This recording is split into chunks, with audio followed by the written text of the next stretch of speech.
চিকিৎসা পরিষেবা নিয়ে ক্ষোভ উগরে দিয়ে বিক্ষোভ মিছিলে সামিল হলেন আদিবাসী ও তপশিলি সম্প্রদায়ের মানুষজন।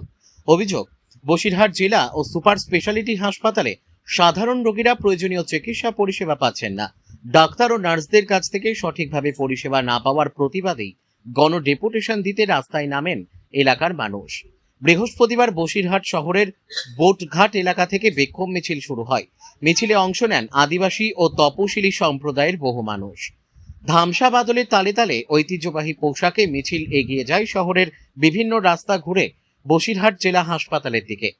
অনেকের হাতে দেখা যায় তীরধনুক ও ত্রিশূল, যা তাদের সাংস্কৃতিক পরিচয়ের প্রতীক হিসেবেই মিছিলে বহন করা হয়।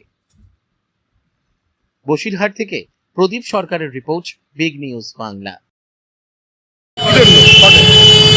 কিছুদিন আগে, মাস তিনেক আগে, কালীনগরের 3 বছর বাচ্চাকে মারা গেছিল বিনা চিকিৎসা গাভীতে। কোন ইঞ্জেকশন দেবে, প্রেসক্রিপশন না লিখে ইঞ্জেকশন দিয়েছিল। তখন আমরা দাবি নিয়ে এসেছিলাম, আমাদেরকে লিখিত বাংলায় কথা দিয়েছিল এই সুপার বসিরহাট হসপিটালের যে আমরা এদের বদলি করব। দীর্ঘ 3.5 মাস হতে চললো, বদলি তো দূরের কথা, উনি বলেছিলেন চিফ মিনিস্টারকে জানিয়ে সুপ্রাশীল সাথী ম্যাডাম তুলসীকে বদলি করব। আজ অবধি আমাদের কোনো চিঠি পড়তে চায়নি, বদলি করিনি। আমরা বলছিলাম যদি আপনি কোনো কার্যকর করেন পরে আসবো। তাই আজ 12ই মার্চ আবার আমরা যাচ্ছি। এই স্বাস্থ্যের পরিষেবা যে অবস্থা বসিরহাট নামমাত্র সুপার স্পেশালিটি, আমরা চাই অ্যাসিস্ট্যান্ট যে সুপার আছে বদলি চাই এবং উন্নত মানের খাবার দিতে হবে।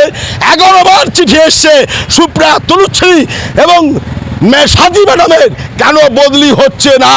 বোর্ড কমিটি দীর্ঘদিন ধরে বসছে পলিটিক্যাল ইস্যুতে। এই বোর্ড কমিটির চামচে দালালগুলোকে এই বোর্ড কমিটি অবশ্য ভাঙতে হবে।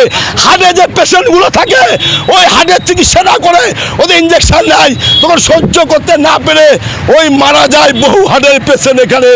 আর যে ভ্যাকান্সিগুলো খালি হয়, যারা ডি গ্রুপে চাকরি করে তাদেরকে ভয় দেখে বলে তোমাদের বেশি দিন রাখবো না, 8-10 বছর হয়ে গেলে ওদেরকে ভয় দেখে তাড়িয়ে দিয়ে ওই ভ্যাকান্সিতে রাজনীতির নেতারা ওদেরকে চাকরি দেয়, অথচ প্রকাশ করে না এই সিটগুলো খালি আছে।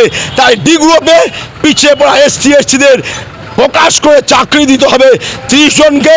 এবং সুপার যে ডি গ্রুপে পরিষ্কার পরিচ্ছন্ন জঞ্জাল করে গেছে, ওটা পরিষ্কার পরিচ্ছন্ন স্বচ্ছ হসপিটাল চাই, না হলে আদিবাসীরা বৃহত্তর আন্দোলন করবে। স্বাস্থ্য দপ্তরের মাথায় রয়েছে, তিনি বলছেন সুপার স্পেশালিটি হাসপাতাল কোনো কেউ মুখছে না।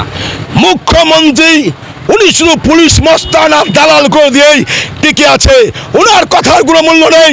সকাল একরকম, বিকেল একরকম। তাই মুখ্যমন্ত্রী দুটো পদ নিয়ে আছে, পুলিশের মুখ্যমন্ত্রী, স্বাস্থ্যের মুখ্যমন্ত্রী। পুলিশের যা হাল, স্বাস্থ্য দপ্তরের তাই হাল। আর শিক্ষা দপ্তরের শ্রাদ্ধ আত্মচিৎকার করছে পদে পদে।